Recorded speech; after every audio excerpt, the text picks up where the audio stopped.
اللہ رب العزت کا بے پایا فضل اور کرم ہے کہ اللہ رب العزت نے ہمیں ایمان والے گھر میں پیدا کیا اور ایمان جیسی قیمتی دولت ہمیں بن مانگے عطا کی۔ یہ اللہ تعالیٰ کا بہت ہی بڑا فضل اور کرم ہے، ورنہ اس روئے جہاں میں اربوں انسان بستے ہیں، اس میں ہم ہی ایک خوش نصیب طبقہ ہیں کہ جنہیں ایمان کی دولت ملی ہے۔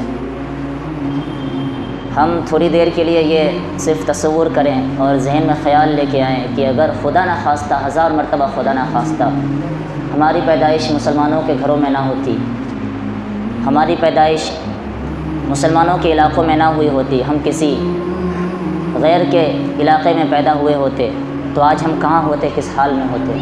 لیکن اللہ تعالیٰ نے ہمیں تمام طرح کی برائیوں سے، شرک سے، کفر سے، خباثت سے بچا کر کے اللہ نے ہمیں ایمان والے گھر میں پیدا کیا۔ یہ ایمان کی دولت اتنی قیمتی دولت ہے کہ اگر ہم پوری زندگی سجدے میں سر رکھ کر کے اللہ تعالیٰ کا شکر ادا کرنا چاہے تو اس کا شکر ہم ادا نہیں کر سکتے، جس کے صدقے میں ہمیں جنت ملے گی، جس کے صدقے میں ہمیں اللہ تعالیٰ کی رضا کا پروانہ ملے گا، جس کے صدقے میں ہمیں جہنم سے چھٹکارا ملے گا، دنیا میں جس کے صدقے میں ہمیں زندگی ملی ہے، یہ ساری چیز ایمان کی بدولت ہے۔ اللہ رب العزت نے ہمیں اس دنیا میں بھیجا ہے ایمان کی دولت کے ساتھ۔ یہ ایک بہت بڑی کامیابی ہے، لیکن اصل کامیابی تب ہوگی جب ہم اس ایمان کو بنا کر رکھیں گے، بچائے رکھیں گے اور اس پہ عمل پیرا ہوں گے۔ ایمان تو ہمیں مل چکا ہے، مفت میں مل چکا ہے، اس کی ہمیں کوئی قیمت ادا نہیں کرنی پڑی ہے، لیکن ہمیں اسے بچانے کے لیے جد و جہد کرنا پڑے گا۔ اسے باقی رکھنے کے لیے ہمیں مسلسل محنت کرتے رہنی پڑے گی۔ کسی بھی چیز کا وجود تبھی تک رہتا ہے جب اس پہ محنت ہوتی ہے۔ اگر محنت چھوٹ جائے تو اس چیز کا وجود دھیرے دھیرے ختم ہو جاتا ہے، چاہے وہ کسی بھی لائن میں ہو، چاہے وہ کاروبار کے لائن میں ہو، کھیتی باڑی کے لائن میں ہو، پڑھائی کے لائن میں ہو، کسی بھی لائن میں ہو، ہم اس کام کو کرتے رہیں گے، مسلسل اس پہ محنت کرتے رہیں گے تو وہ چیز بڑھے گی اور اس میں نکھار پیدا ہوگا۔ اگر ہم اس چیز کو چھوڑ دیں گے تو وہ رفتہ رفتہ کم ہوتے ہوتے ایک وقت ایسا آئے گا کہ وہ بالکل اس کا وجود ہی ختم ہو جائے گا۔ مثلاً ہم فرض کر لیں کہ ہم نے کھیتی کے لیے ایک زمین کو خرید رکھا ہے اور اس پہ ہم اس زمین پہ نہ سینچائی کریں، نہ ہم اس میں کھاد ڈالیں، تو وہ زمین دھیرے دھیرے بنجر ہوتی چلی جائے گی اور ایک وقت ایسا آئے گا کہ ہم اس پہ کچھ ڈالیں گے تو پھر اس میں کوئی فصل اور کوئی پیداوار پیدا نہیں ہوگی۔ اسی طرح ایمان بھی ہے، ایمان ہمیں مل چکا ہے، ہم خاندانی مسلمان ہو چکے ہیں، لیکن اگر ہم اس ایمان پہ محنت نہیں کریں گے، اس کے تقاضوں کو پورا نہیں کریں گے، اللہ تعالیٰ ہم سے کیا چاہتا ہے، قرآن کریم کے کیا احکامات ہیں، اسلام کے روح سے نبی کریم صلی اللہ علیہ وسلم نے ہمیں کیا کیا احکامات ہمیں دیے ہیں، اگر ہم ان چیزوں کو نہیں کریں گے تو پھر یہ ہم صرف ایک بناوٹی اور دکھاوٹی مسلمان ہو سکتے ہیں، ہم حقیقی معنی میں مسلمان نہیں ہوں گے۔ آدھار کارڈ میں ہمارا نام مسلمانوں میں ہوگا، لیکن اللہ تعالیٰ کی فہرست میں ہمارا نام مسلمانوں میں نہیں ہوگا۔ اور ایمان کے بعد جو سب سے بڑی چیز ہے، سب سے بڑی عبادت ہے، وہ نماز جیسی عظیم الشان عبادت ہے۔ بغیر نماز کے باقی ہم جتنے بھی اعمال کر رہے ہیں، نماز کے ساتھ اگر ہم کریں تو وہ سارے اعمال ہمارے قابل قبول ہے۔ اگر ہم نماز کو چھوڑ کے باقی سارے اعمال کر رہے ہیں تو وہ ناقص اور ادھورا ہے۔ دوسری چیزیں بعد میں فرض ہوئی، روزہ بعد میں فرض ہوا، زکوٰۃ، حج بعد میں فرض ہوا، لیکن نماز سب سے پہلے فرض ہوا تھا۔ جیسے ہی لوگ ایمان قبول کرتے تھے، سب سے پہلے ان کو نماز کا طریقہ سکھایا جاتا تھا، انہیں نماز پڑھنے کو کہا جاتا تھا۔ جو بھی مسلمان ہوتے تھے، سب سے پہلی ان کی جو پرائرٹی تھی کہ انہیں سب سے پہلے نماز سکھایا جائے اور انہیں نماز پڑھایا جائے۔ اور یہ اللہ تعالیٰ کے تمام اعمالوں میں سب سے عظیم الشان عبادت نماز ہے۔ نماز دین کا ستون ہے، نبی کریم صلی اللہ علیہ وسلم کی آنکھوں کی ٹھنڈک ہے، مومن کا معراج ہے۔ جب بندہ نماز پڑھ رہا ہوتا ہے تو اللہ تعالیٰ کی پوری توجہ اس کے طرف ہوتی ہے۔ جب بندہ سجدے میں ہوتا ہے تو اللہ تعالیٰ کو وہ وقت، وہ گھڑی بہت زیادہ پسند آتی ہے کہ میرا بندہ صرف میری محبت میں اور مجھ سے ڈر کے میرے سامنے زمین میں اپنے سر کو رکھا ہے۔ اور جب بندہ نماز پڑھتا ہے تو اللہ تعالیٰ سے براہ راست وہ ہم کلام ہو رہا ہوتا ہے، اللہ تعالیٰ سے اس کی بات چیت ہو رہی ہوتی ہے۔ ہم فرض کریں کہ اگر ہمیں کسی بڑے عہدیدار کا نمبر مل جائے اور وہ ہمیں کہہ دے کہ کوئی بھی بات ہو بلا کسی تکلف کہ آپ مجھے کال کر سکتے ہیں، میں آپ کی مدد کروں گا، تو ہمیں کتنی زیادہ دلی خوشی ہوتی ہے اور ہمیں کتنا زیادہ ہمیں اطمینان ملتا ہے کہ فلاں صاحب نے ہمیں کہہ دیا ہے، ہمارے فلاں صاحب کے ساتھ براہ راست رابطہ ہے۔ لیکن جو احکم الحاکمین ہے، جو بادشاہوں کا بادشاہ ہے، جن کے قبضے میں تمام سلطنت ہے، اس کا یہ وعدہ ہے کہ جب بندہ نماز پڑھتا ہے تو وہ میرے سب سے زیادہ قریب ہوتا ہے، پھر وہ جو کچھ بھی مانگتا ہے میں اسے عطا کرتا ہوں۔ تو ہمیں کتنا اس میں خوش ہونا چاہیے اور ہمیں پھر اس کی کتنی فکر بھی کرنی چاہیے۔ لیکن افسوس کی بات ہے کہ نماز جیسی عظیم الشان عبادت ہماری چھوٹی چھوٹی چیزوں کی وجہ سے، چھوٹے چھوٹے کاموں کی وجہ سے ہماری نماز ترک ہو جاتی ہے، قضا ہو جاتی ہے۔ بہت افسوس کی بات ہے۔ قیامت کے دن سب سے پہلے جو حساب ہوگا وہ نماز کا ہوگا۔ یہ باتیں بار بار یاد اس لیے دلائی جاتی ہے تاکہ ہم اپنے ذہنوں کو بدلیں اور اپنا رخ مسجدوں کی طرف کریں۔ قیامت کے دن سب سے پہلا جو حساب ہوگا، اول ما یحاسب به عبد یوم القیامہ الصلاۃ، سب سے پہلا حساب نماز کا ہوگا۔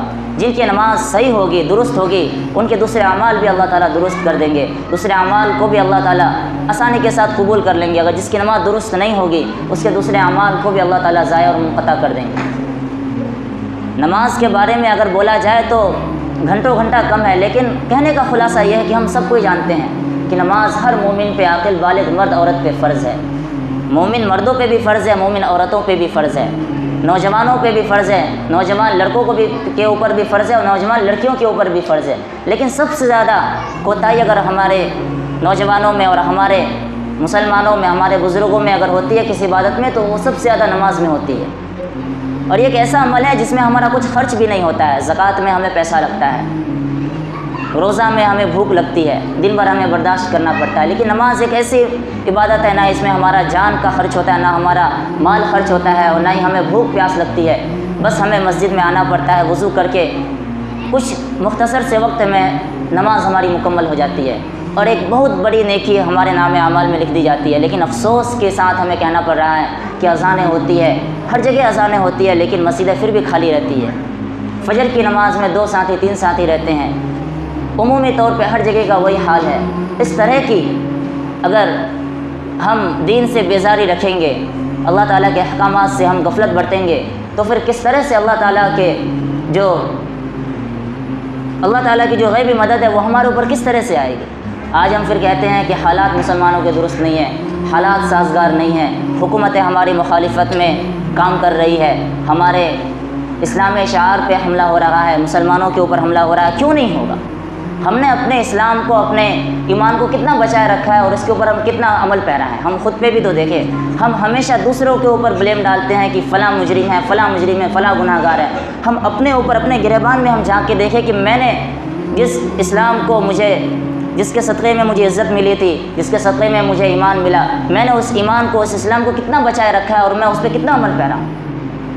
ایک مختصر سی عبادت ہم سے نہیں ہو پا رہی ہے، اور کن وجہوں سے؟ کام کی وجہ سے، گھر پریوار کی وجہ سے، کھیتی کی وجہ سے۔ تو اب ہم سوچیں کہ جس اللہ نے ہمیں دنیا میں عبادت کے لیے پیدا کیا اور ہم اس کو چھوڑ کے دوسرے کاموں میں لگے رہ رہے ہیں، تو ہم پھر اپنا خدا کسے مان رہے ہیں؟